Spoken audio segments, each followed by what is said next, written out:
Zuhruf сүрөсү 67-68 аяттарында Алахиллау яума идин ба'духум ли ба'дин аду иллал муттақин.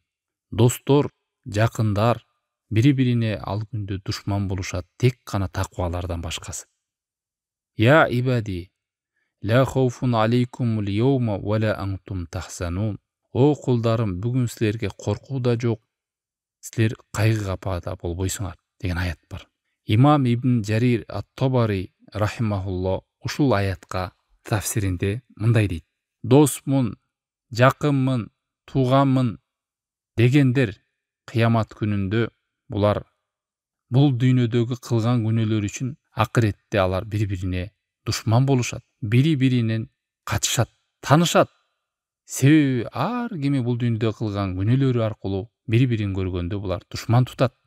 Тек гана таквалар, таквалыктын негизинде, Аллахка жакындоонун негизиндеги жакындык болгондордун бардыгы бири-бирине жакын болот. Ал эми күнөөдө жүргөндөр бул дүйнөдө жакын болсо да акыретте бири-биринен алыс болушуп танышат. Ибн Аббас айтат: ар бир жакындык, достук бул душмандык болот. Тек таквалыктын негизинде, Аллага жакындайлы деп жакындыктын негизиндеги жакындык гана сакталат, калган жакындыктын баары душманга айланат. Ошондой эле Мужахид рахимахулла айткан: бул дүйнөдөгү бир күнөө ишке биригип жакындык болсо дагы, күнөө иштин үстүндө жакындык болуп, достук болуп, бирок алар акыретте душмандардан болуп калат.